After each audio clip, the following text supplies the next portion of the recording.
اصل بات یہ ہے کہ اس کے پیچھے ایک بہت لمبی داستان ہے، ایک بڑے واقعہ کا ظہور ہے۔ اس کے بارے میں آپ کو علم ہے کہ سورہ جمعہ جب نازل ہوئی تو حضور علیہ السلام سورہ جمعہ کی تلاوت فرما رہے تھے، فرمایا کہ وَآخَرِينَ مِنْهُمْ لَمَّا يَلْحَقُوا بِهِمْ، تو صحابہ نے کہا یا رسول اللہ وہ کون سے لوگ ہیں وہ آخرین جو ابھی آئے نہیں ہیں، ان کا مقام ہمارے سے ایسا ہو گیا۔ آپ نے اپنا دست جو تھا، اپنا ہاتھ مبارک رکھا سلمان فارسی رضی اللہ عنہ کے کندھے پر، فرمایا کہ لو کان الایمان معلقا بسریا، یہ وہی بات ہے، یعنی خیر امت کا جو مضمون ہے جی وہ دوبارہ یہاں پر تو فرمایا کہ جس طرح یہ نے نقشہ کھینچا حدیث میں کہ یہ ہوگا، فرمایا کہ لو کان الایمان معلقا بسریا، کہ وہ حدیث بتا رہی ہے کہ وہی زمانہ آئے گا۔ تو فرمایا کہ اس زمانہ میں سلمان فارسی کی نسل میں سے ایک ایسا شخص کھڑا ہوگا جو دنیا میں پھر اسلام کا بول بالا کرے گا، اور وہ حضرت مسیح موعود علیہ السلام کا مبارک وجود ہے۔ پھر اس وجود کے بارے میں حضور نے تاکید فرمایا لو رأیتموہ فبایعوہ ولو حبوا علی السرج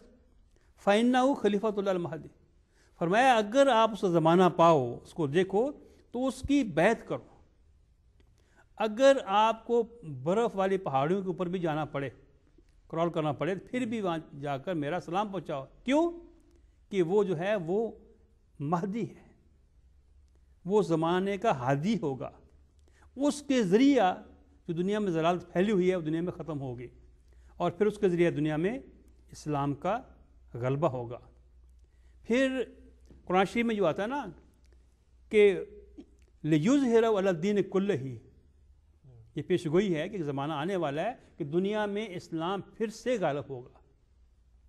تو مفسرین نے، علماء نے اور بزرگان اسلاف نے یہ تعبیر کی ہے، یہ تشریح کی ہے، یہ تفسیر کی ہے کہ یہ وقت ہے، یہ جو کامیابی اور یہ غلبہ اور یہ فتوحات کا زمانہ ہے، یہ مہدی کے ذریعے سے ہوگا۔ جی، جس طرح ابھی مولانا خورشید صاحب نے ذکر کیا ہے کہ مساجد کا ذکر کیا ہے، قرآن کریم کے پڑھنے کا ذکر کیا ہے کہ صرف رسم الخط رہ جائے گا، لوگ اس کی اور مساجد کا ذکر کیا ہے کہ ہدایت سے خالی ہوں گی، تو اس کی وجہ کیا تھی؟ کیا اسلامی تعلیمات جو تھیں ان کو صحیح طور پر سمجھا نہیں گیا، یا اس کی کیا وجہ تھی کہ مسلمانوں کی ایسی حالت ہو گئی؟ سمجھا ٹھیک ہے آپ کی بات کہ ان کی روح کو نہیں سمجھا گیا، اور بہت عرصے سے جو عقائد تھے، خصوصاً یہ تصورات تھے، جہاد کا تصور تھا، یہ اپنی اخلاقی اور روحانی بنیاد سے الگ ہو کے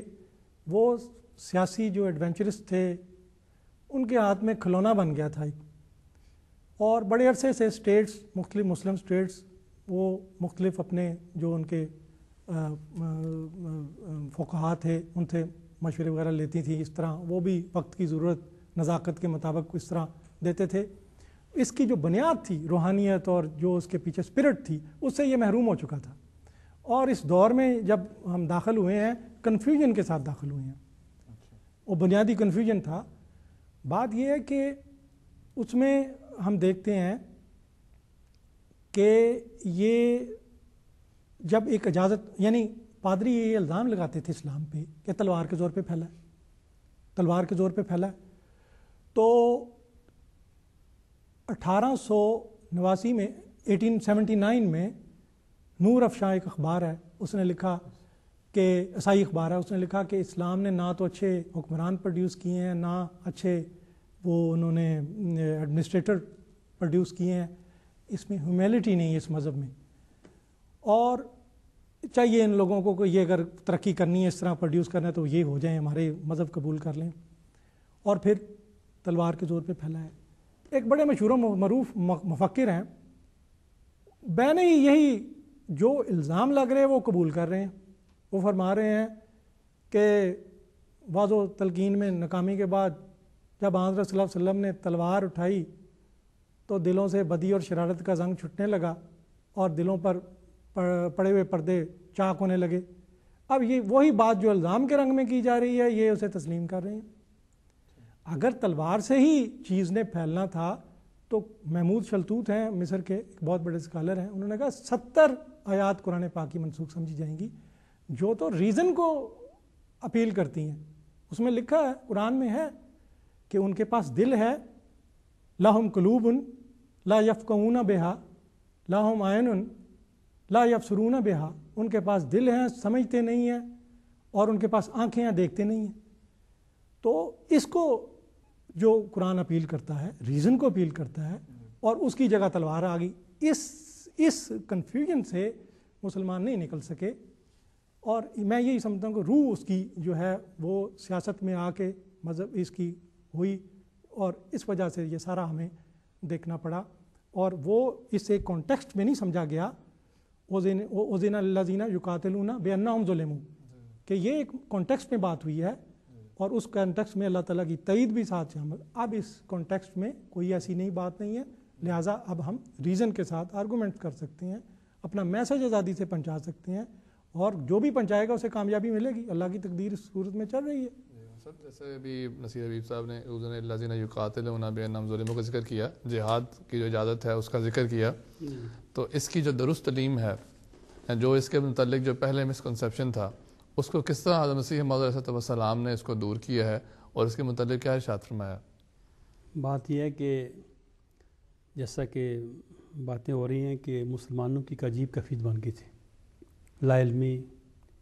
اور اعتقادی علمی غلطیاں, پھر لالچ, پھر منافقت نے سارے جو حالات خراب کر دیے تھے. انہوں نے ایک خونی مہدی کا تصور پیدا کر دیا تھا کہ اسلام جو پھیلنا ہے وہ ایک خونی مہدی کے ذریعے پھیلنا ہے. مہدی کی میں نے تو ہدایت دینے والا, اور مہدی اسلام کی طرف ویود اہل الاسلام, مہدی کا کام جو ہے وہ تو اسلام کی طرف لوگوں کو بلانا ہے, اسلام کی تعلیم جو ہے وہ مہدی کے لیے. تو اس زمانہ میں ان لوگوں نے جہاد کا ایک غلط تصور پیدا کر دیا, حالانکہ اس میں منافقت پائی جاتی تھی. کبھی نے آپ دیکھا ہوگا کہ جو لوگ تاریخ میں کہ جن لوگوں نے لوگوں کو محرک کیا, تحریک پیدا کی, اشتعال دلایا جہاد کے لیے, وہ ان کے اپنے بچوں سے شامل نہیں ہوتے تھے. لما تقولون ما لا تفعلون. ایک بڑا انٹرسٹنگ واقعہ ہے کہ قاضی صاحب تھے بہت بڑے, بہادر شاہ ظفر کے زمانے میں جب جنگ آزادی کا واقعہ پیش آیا, تو ان کے پاس علماء گئے کہ بات یہ کہ آپ یہ فتویٰ دیں کہ یہ جہاد ہے, اگر نہیں تو ہم مار دیں گے. انہوں نے لکھا کہ فتویٰ بالخیر, کہ ٹھیک ہے, از آل رائٹ. جب وہ کامیاب نہ ہو سکے تو پھر ان کو پکڑ لیا پولیس والوں نے, فوج نے پکڑ لیا کہ آپ نے کیا لکھا تھا. کہنے آپ غور سے پڑھیں, میں نے یہ نہیں لکھا فتویٰ, میں نے لکھا فتویٰ بالجبر لکھا ہوا ہے. کہنے ایک نقطہ بھول گیا میں, اصل میں یہ لفظ جبر ہے. تو بات یہ ہے کہ جن لوگ جن میں اتنا نفاق پا جاتا تھا وہ جہاد کیا کر رہے تھے, وہ ان کو تو خوف خدا نہیں تھا, وہ اپنے انٹرسٹ کے لیے یہ سارا کام کر رہے تھے. اس زمانہ میں حضور تشریف لائے, پھر حضور علیہ السلام نے آ کر صحیح تعلیم سے لوگوں کو آگاہ کیا. آپ فرماتے ہیں کہ اس زمانہ میں جہاد روحانی رنگ پکڑ گیا ہے,